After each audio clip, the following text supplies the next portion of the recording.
เมื่อส่งพี่น้องได้ตั้งเสียงเลยอุ้ยก็เขาในค่ะเนาะเจอส่งเจอเลเพนเกี่ยวกับเลยลองคอมในค่ะเนาะเอาค่าคอมพิวเตอร์ในค่ะเนาะเกี่ยวกับซ่อมฮาร์ดแวร์ว่าซอฟต์แวร์ว่าในค่ะเนาะเอาค่าโปรแกรมตั้งหลายในค่ะเนาะเอาค่าเมื่อในก็เขาเดี๋ยวมีไลน์head partition ในค่ะเนาะ partition ใน USB ในค่ะเนาะอันนี้เป็น USB ในค่ะเนาะเอาค่าเขาเดี๋ยวเฮ็ดนี่ในค่ะเนาะเอาค่าส่งซื้อเผยเข้ามาเยอะในก็อย่าลืมติดตามในค่ะเนาะ subscribe YouTube channel ในค่ะเนาะ SK ใต้ IT channel ในค่ะเนาะเอาค่าเดี๋ยวมีเกี่ยวกับเลย IT ในค่ะเนาะซับแรงในภายใต้แล้วก็เดี๋ยวมีสอนลิกไทยความไทยป้าในค่ะเนาะเอาค่าเกี่ยวกับคอมเกี่ยวกับโฟงในค่ะเนาะเอาค่าอันนี้ก็เขามี USB อันนึงในค่ะเนาะเอาค่าอันนี้ก็เขาเลยใส่วินโดว์ไว้1 อันในค่ะเนาะ32กิกในค่ะเนาะเอาค่าแล้วก็เดี๋ยวแบ่งpartition มันในค่ะเนาะเดี๋ยวแพร่ partition มันเป็น2 อันในค่ะเนาะ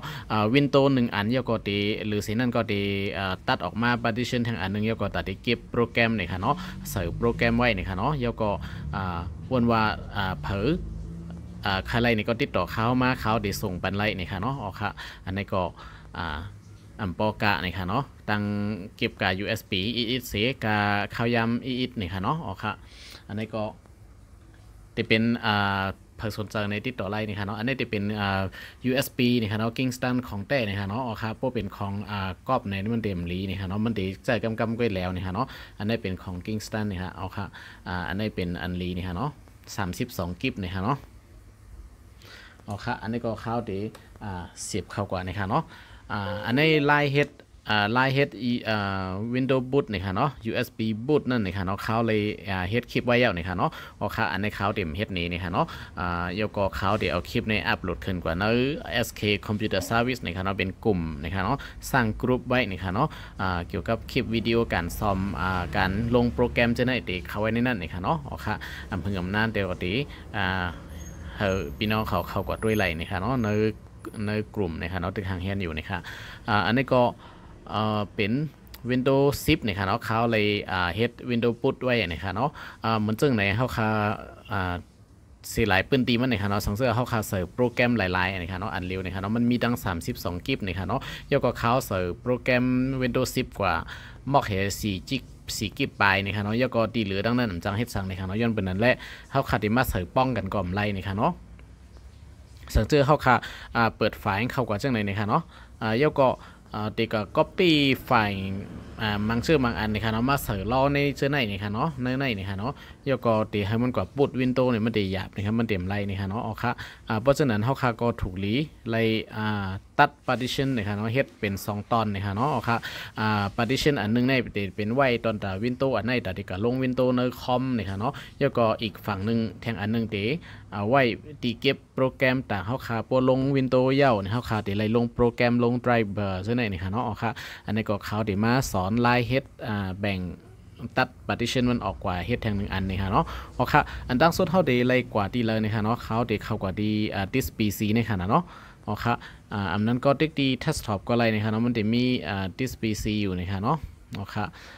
this PC ดีในก็เลยนะคะเนาะเขาติ๊กขวานี่ค่ะเนาะติ๊กตั้งในตั้งนอกเหมือนกันก็นี่ค่ะเนาะยกก็มาดี manage นี่ค่ะเนาะ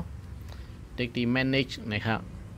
ยาก็พอมันขึ้นมาเนี่ยค่ะนะเขาก็เข้ากว่าดีว่า this management เนี่ยค่ะเนาะดีอันตั้งแต่เนี่ยค่ะเนาะตั้งแต่ this management เนี่ยมันจะ device management ตั้งเหนือเนี่ยค่ะเนาะ this management ตั้งแต่เนี่ยค่ะเนาะมันก็เด็กเข้ามาเกี่ยวกับเลย hard disk ของเขาเนี่ยค่ะเนาะ hard disk ตั้งเหนือเนี่ยจะมี4604 ปาก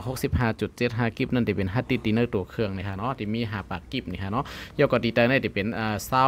28.82นั่นเนี่ยค่ะเนาะกิกนั่นจะเป็น USB ที่เขาเสียบอยู่เนี่ยค่ะเนาะย้อนเปิดนั้นเนี่ยค่ะเนาะเขาจะมามันจะเป็นอันมีอันเลี้ยวไว้เนี่ยค่ะเนาะย้อนเปิดนั้นเขาจะมาตัดแปลงออกกว่าคือมันเป็น partition เหมือน1 อันนะครับเนาะเขาก็มาเต็กขวาเนื้อตีสอมๆในนะครับเนาะเต็กขวาครับแล้วก็มันจะมีว่า shrink volume นะครับเนาะเขาเลือกที่ไหนนะครับเนาะจะมี shrink volume นะครับเนาะโอเคที่ไหนครับ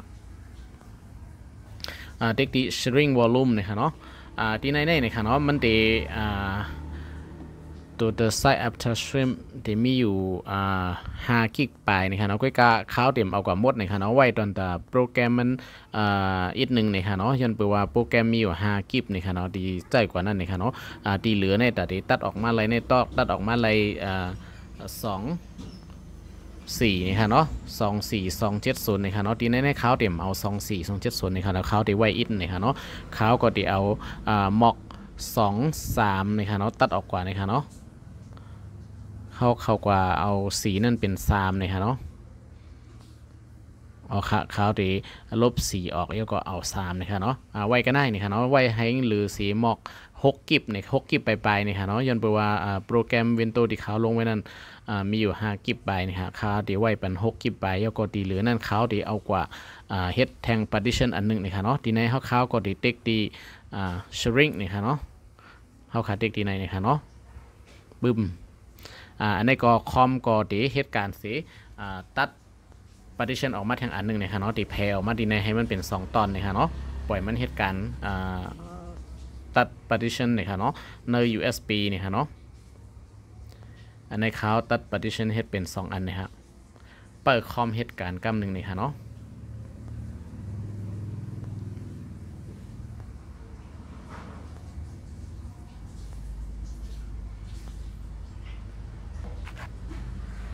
ทีในนี่ค่ะเนาะเขาเลยเฮ็ด partition นี่ค่ะเนาะออกมาอะไรอันนึงนี่ค่ะเนาะเมื่อกี้เขาตัดกว่าเป็น23นี่ค่ะเนาะ23750ในนั้นไรนี่ค่ะเนาะย้อนไปว่าตั้งในมันเองนี่ค่ะเนาะเขาไว้6จิกมันเอานี่ค่ะเนาะที่ในเขาเลยไว้7กิบนี่ค่ะเนาะแล้วก็เอามาที่ใน21.75กว่านี่ค่ะเนาะเพราะว่าเขาค่าเต็กเลือกใส่ตีเขาค่าตีตัดแบ่งออกมานั่นนะคะเนาะเพราะค่าเต็กตีshrink volume นี่ค่ะเนาะแล้วก็ตัดออกมานี่ค่ะเนาะมันก็ตีออกมาเป็นจังไหนนี่ค่ะเนาะกุ้ยกะเพราะว่ามาเป็นตีในเย้านี่ค่ะเนาะมันตีไปพร้อมเจองานนี่ค่ะเนาะมันตีตีในตีเป็นสีล้ำๆในตีไปหันนี่ค่ะเนาะมันต้องเตเลยเป็นมันเตเลยเป็นสีน้ำเงินสีส้มจังไหนนี่ค่ะเนาะอ๋อค่ะเขาเด็กเข้ากับด้วยนี่ในนี่ค่ะเนาะอ๋อค่ะตีในนี่ค่ะเนาะ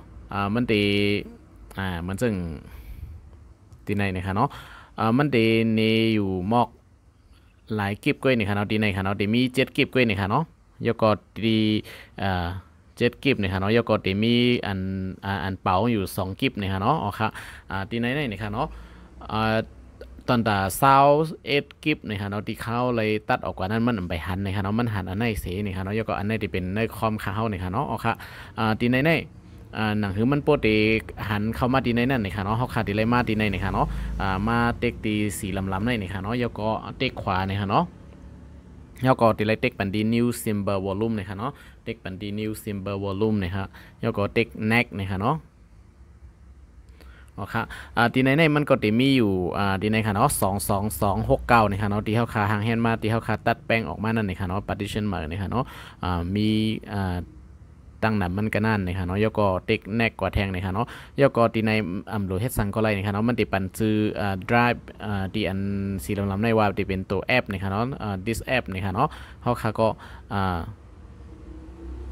เด็กแนกในกว่าแทงในค่ะเนาะยก็ทีในมันจะเป็นทีในไฟล์ system ทีในจะเป็น FAT32ในค่ะเนาะเอาค่ะอันนั้นก็จะเป็น NDSF นี่ค่ะเนาะจึงคือก็ไล่นี่ค่ะเนาะใครเลือกอะไรก็ไล่นี่ค่ะเนาะเขาจะเลือกเป็นFAT32ก็ไล่อยู่นี่ค่ะเนาะอันนั้นเอา NDSF นี่ค่ะเอา NDSF ซ้ำด้วยนี่ค่ะเนาะเอาค่ะยก็เอา NDSF นี่ค่ะเนาะยก็ตีในเพราะว่าเขาขายาวมันก็ตีติ๊กแนกกว่ามันก็ตีฟอร์แมตตีในห้างกล้วยนี่ค่ะเนาะเขาก็ตีติ๊กแนกบันนี่ค่ะเนาะยก็ตีในติ๊กฟินิชนี่ค่ะเอาค่ะตีในก็ตีไรมาเป็นสีน้ำเงินนี่ค่ะเนาะเป็นสีส้มนี่ค่ะเนาะเอาค่ะเป็นสีส้มกว่านี่ค่ะเนาะปลายกัมนี่ค่ะเนาะมันดีฟอร์แมตตรง21กิฟนี่นี่ค่ะเนาะนี่ค่ะมันดีฟอร์แมตสิขึ้นมาที่ในอันไปมีสั่งนี่ค่ะเนาะเป็นดิสเมอร์ขึ้นมานี่ค่ะเนาะเอาค่ะ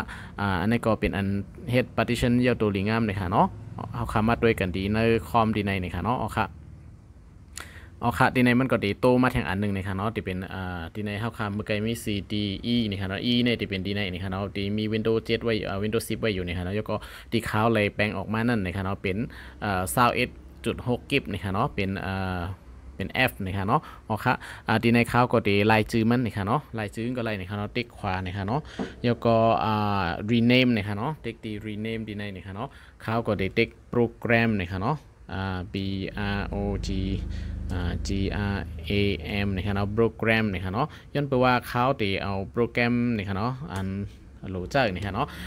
ตั้งลำตั้งหลายนั่นนะครับเนาะตีใส่ไว้ในpartition อันนี้นะครับเนาะแล้วก็ตีในเป็น boot window นะครับเนาะเขาขาลง window ยาวนะครับเขาเอา USB อันเก่านั้นขึ้นเสียบขึ้นนะครับเนาะแล้วก็เอาโปรแกรมที่เขาขาโหลดลงนั่นมาใส่ไล่นะครับเนาะอ๋อค่ะอันนี้ก็เรียกว่าเป็นการตัด partition ใน USB นะครับเนาะ flash drive นะครับเนาะก็เป็นอันเดียวตัวลิงามนะครับเนาะอันนี้ก็เขาดีถอดออกมานะครับเนาะถอด USB นะครับเนาะมันก็ได้หายก็ทั้ง2อันนะครับเนาะใน USB อันนี้ได้มี2 disk นะครับเอา2 drive นะครับเนาะอ๋อครับมันได้แบ่ง partition มันเป็น2อันนะครับเนาะสงสัยเขาเสียบเข้ากับขึ้นไหนเสียบเข้ากว่ามันก็ได้หันเป็น2อันนะครับเนาะไปกำนะครับนะครับตีขึ้นมาWindows อันนึงนะครับเนาะแล้วก็ตีมีpartition ตีอันเปล่าๆอันนึงนะครับเนาะอ๋อค่ะดีนะครับเนาะตีมี1อัน2อันนะครับเนาะอ๋อค่ะอันนี้ก็ตีเป็นคลิปแบ่ง partition นะครับเนาะเฮ็ดใน USB เป็น2อันนะครับเนาะ3อันก็แบ่งไล่นะครับเนาะก้อยกันตีเลยเฮ็ดอันอิดๆนะครับเนาะเหมือนจังมี30เฮาค่ะก็อันนี้7อันนี้7กิบอันนี้10กิบทั้งอันนึง10กิบนี่ก็ไล่นะครับเนาะอ๋อค่ะอันนี้ก็ฝากถึงโอ้ยก็เขานี่ค่ะเนาะยินดีขอบใจนี่ค่ะเนาะที่เข้ามาด้วยนี่ค่ะเนาะเหมือนส่งกุ๊กกุ๊กก้นนี่ค่ะเนาะอ๋อค่ะเหมือนส่งค่ะ